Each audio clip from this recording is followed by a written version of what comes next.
আজকে চুপ থাকার কোনো সুযোগ নাই। আমরা একবারও প্রশ্ন তুলব না আপনার সময় কতক্ষণ লাগবে কি কাজ করতে। আমি জানি অন্তর্বর্তীকালীন সরকারও বারবার বলেছে যৌক্তিক সময়, কি বিষয় যুক্তি সেটাই যদি না জানি তাহলে যৌক্তিক সময় নিয়ে আলোচনা কেমনে হয় ভাই।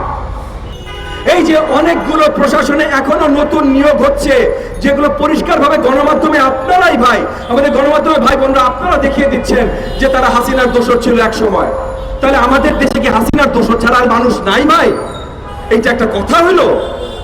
দরকার হলে যারা অলরেডি রিটায়ারমেন্টে গেছে তাদেরকে চুক্তিভিত্তিক নতুন করে নিয়োগ দেন না ভাই। এটা তো একটা ইমার্জেন্সি সিচুয়েশন। ইমার্জেন্সি সিচুয়েশনে ইমার্জেন্সি কাজ করতে হবে, সবকিছু তো নর্মাল ভাবে চলবে না।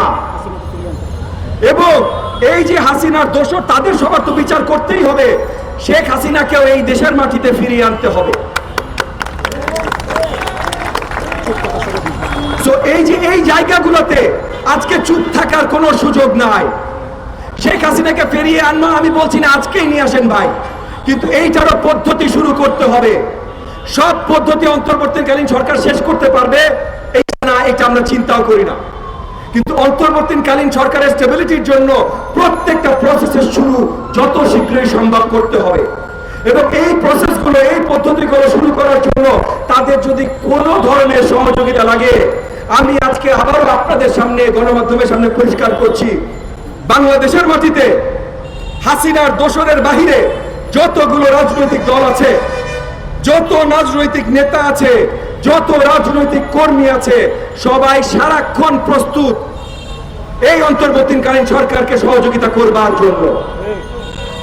আমরা একবারও প্রশ্ন তুলব না আপনার সময় কতক্ষণ লাগবে কি কাজ করতে।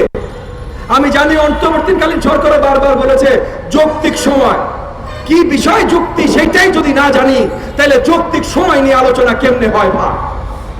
কি বিষয় যুক্তি সেটা পরিষ্কার করতে হবে, কিন্তু সময় নিয়ে আসলে আলোচনার বিষয় না। বিষয় হলো আমরা কি করব।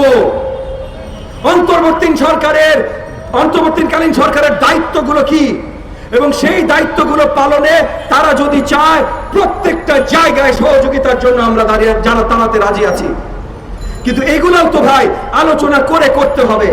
অন্তর্বর্তীকালীন সরকারের আমাদের সম্মানিত যে উপদেষ্টাগণ আছেন উনারা জানেন না ভাই কোন থানায় কোন ওসি দুষ্কৃতিকারী ছিল, কোন এসআই বা ওসি বা রিটায়ার্ড ওসি দুষ্কৃতিকারী ছিল না বলে সে ভালো পজিশন পায় নাই, সে প্রমোশন পায় নাই বা তাকে ওসি নিতে দেওয়া হয়েছে। এইগুলা কারা জানে ভাই? যারা মাঠের রাজনীতি করে। আমরা জানি, আমাদেরকে জিজ্ঞাসা করেন, আমরা তালিকা দিব। আপনাদের যদি মনে হয় একটা দল এনডিএম কে জিজ্ঞাসা করলাম ওরা নিজেদের লোকের তালিকা দিবে, আরেকটারে জিজ্ঞেস করেন না, বিএনপি কে জিজ্ঞেস করেন ওরা নিজেদের লোকের তালিকা দিল, জামাতকে জিজ্ঞেস করেন ওরা নিজেদের লোকের তালিকা দিল। সবগুলো তালিকা নিয়ে দেখলেন যে মিল যেগুলো হয় সেগুলো তাহলে যে কোনো একটা দলের লোক না, তাহলে তাদেরকে নিয়োগ দেন না। আপনাদের সবাইকে ডাকতে হবে,